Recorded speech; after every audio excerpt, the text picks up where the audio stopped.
교사가 권위가 있어. 아니 요즘 시대에 무슨 권위 타령이야. 시대에 역행하는 말이지. 아우, 권위 내세우면 안 돼. 아우, 안 돼.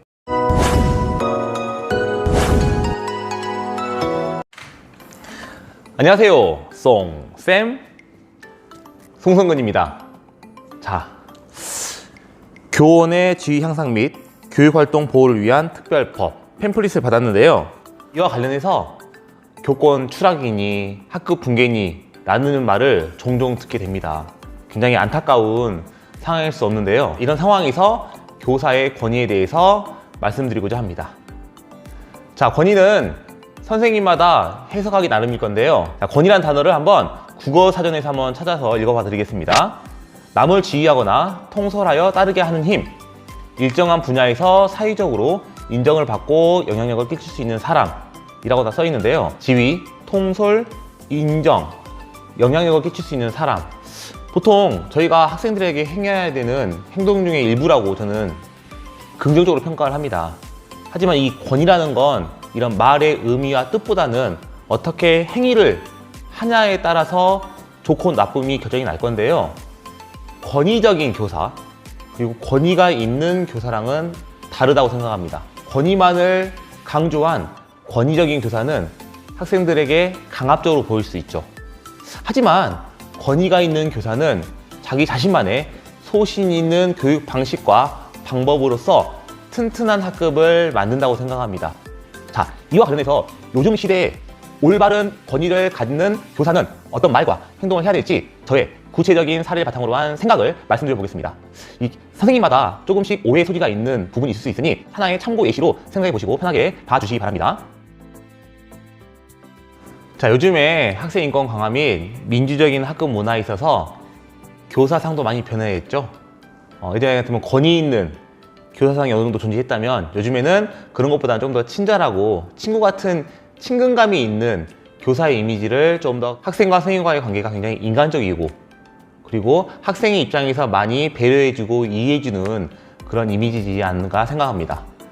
예를 들면 이런 거죠. 뭐 학생이 아침에 왔으면 왔어? 그래, 인사하고 악수 인사. 그리고 밥은 먹었어? 밥 먹었구나. 야, 너는 밥 안 먹었다 배고프겠다. 아, 그래, 그 문제는 이렇게 하면 되는 거예요. 굉장히 온기가 느껴지고 사랑이 느껴지죠. 네, 뭐 연기라서 조금 어색할 수 있긴 하겠지만 중요한 건 이런 멘트 하나에 바로 아이들에게 대한 인정, 배려 그리고 인간적인 관계가 형성이 된다고 생각합니다. 이런 말들이 쌓여서 학생과 저와의 관계가 굉장히 돈독해지고 바로 안정적인 관계가 형성이 되는 거죠. 이거야말로 굉장히 좋은 권위 있는 교사의 밑거름이라고 생각합니다. 하지만 여기서 중요한 것은 친구 같은 친근한 선생님이지 친구는 아니라는 점입니다. 학생과 선생님은 절대 친구가 될 수 없는 거죠. 누구나 다 아는 사실입니다.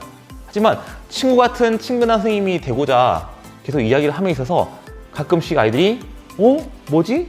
나한테 너무 편하게 나한테 하는 거 아니야? 라고 들어올 때가 있어요. 그럴 때 선생님이 잘 대처를 해야 됩니다.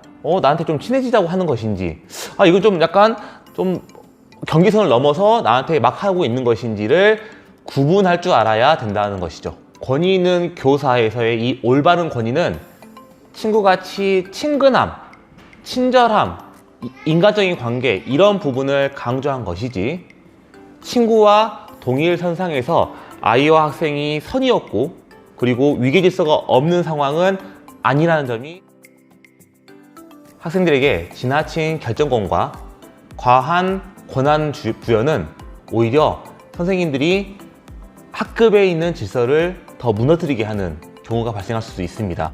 대부분은 결정권과 권한을 학생과 함께 협의를 통해서 민주적으로 결정합니다. 근데 저는 기준선을 정해놓고 이건 아닌데 어떤 상황이 닥쳤을 때 이건 아니야 라고 어떤 기준선을 갖춰야 될지 미리 생각하고 있는 게 좋을 것 같아요. 저는 그래서 두 가지로 정리를 해봤습니다. 첫 번째는 예의, 두 번째는 안전입니다. 이 두 가지는 결정권 또는 상호 협의 뭐 그런 거 없이 단호하고 명확하게 명쾌하게 바로 선생님이 정리를 해줘서 안내를 합니다. 자, 첫 번째, 예의를 갖추지 않는 상황. 자, 저는 학기 초부터 예의를 굉장히 강조하고 중시합니다.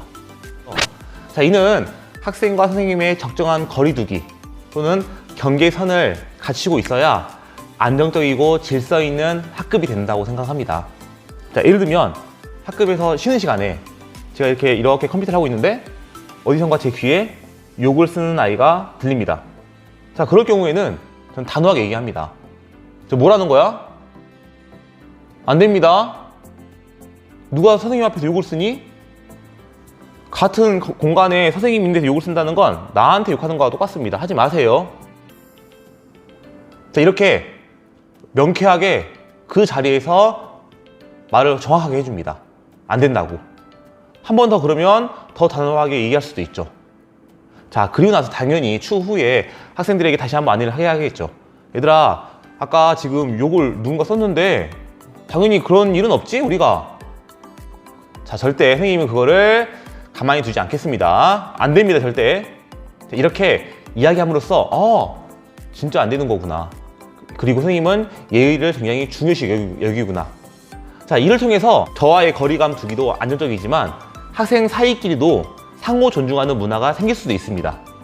밑바탕이 선생님과 학생 사이의 관계가 정확하게 확립이 돼야 친구들 사이에서도의 존중과 상호 배려라는 이런 관계가 생긴다는 거죠. 자, 두 번째, 안전과 관련된 문제에 대해서는 저는 결정권을 주지 않습니다. 자, 예를 들어서 고학년 담임을 제가 많이 하다 보니까 실내화 대신에 슬리퍼 신으려고 하는 학생들이 종종 보입니다.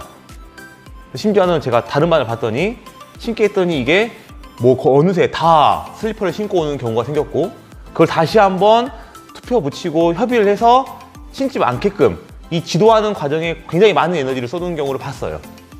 그래서 저는 처음부터 그런 경우가 나오면은 단호하게 안 돼요. 선생님은 슬리퍼를 신고 저희는 왜 안 되는 거예요? 라고 물어보는 고학년 학생도 있을 수 있습니다. 왜냐면 아이들이 왜 안 되는 거지? 진짜 궁금해서 물어볼 수도 있고, 또는 왜 선생님만 되냐? 라는 식의 권위에 대한 도전일 수도 있거든요. 그냥 무작정 안 된다기보다는 얘들아, 선생님은 그걸 신고 계단에서 넘어져서 엄청나게 심하게 다친 경우를 봤거나 또는 들은 적이 있습니다. 그래서 안 되는 거예요. 앞으로 혹시나 슬리퍼를 신겠다고 하는 의견은 선생님이 받아주지 않으니까 이야기를 하지 않도록 합니다. 이렇게 말했음에도 불구하고 또 선생님이 우리 반은 슬리퍼가 안 되죠? 네. 얘들아, 선생님 뭐라고 했죠? 안 됩니다. 라고 처음부터 끝까지 일관성 있는 지도를 한다면 아이들이 수긍을 합니다. 처음부터, 왜냐면 안 된다고 했으니까. 근데 처음에 된다 했다가 안 된다 했다가 이걸 협의에 붙였다가 다시 또 번복하고, 이거는 좀 아니다 라고 생각이 듭니다. 자, 또 많은 경우가 바로 복도에서 뛰는 경우죠. 자, 이거는 학급이 아니라 학년에서 공동생활 지도하는 게 효율적일 수도 있습니다. 동학년 선생님과 협의해서 선생님이 뛰는 학생에 대해서는 바로 안 된다고 지도를 합시다. 이런 협의가 있어야 저만 잡는 게 아니라 옆반 선생님들도 같이 잡을 수 있겠죠. 지나가면 바로 누가 뛰는 거야? 이리 오세요. 뛰면 됩니까? 안 됩니다. 뛰지 마세요. 이거는 단호하고 명쾌하게 확실하게 선생님이 이야기를 해주는 게, 또 이와 관련해서 가장 많이 나오는 얘기가 바로 학생들의 화장 문제나 복장 문제일 수도 있어요. 자, 이거에 대해서는 선생님들의 가치관과 교육관이 좀 다를 수 있거든요. 아이들과 협의를 통해서 결정을 할지 말지, 이런 거는 선생님의 취향에 따라서 다를 수 있다고 생각이 드는데요. 단 학년끼리는 같이 공동생활 지도를 하기 위해서 서로 이야기를 해서 좀 정했으면 좋겠습니다. 어느 학급은 되고 어느 학급은 안 된다고 했을 때는 굉장히 아이들이 많은 혼란과 또는 굉장히 많은 불만이 나올 수 있거든요. 자, 교사의 올바른 권위는 첫 번째, 학생에 대한 인간적인 친밀함에서 나온다라고 생각합니다. 여기서의 친밀함은 친구가 아니라 학생들에게 인간적으로 대하는 모습일 건데요. 이런 친근함을 바탕으로 잘했을 때는 굉장히 많은 칭찬을, 또 균등하게, 잘못했을 때는 엄하게 이야기를 해줘야 아이들이 그 구분을 할 줄 안다고 생각합니다. 둘째, 학생들에게 주는 결정권 부여는 명확하게 하시기 바랍니다.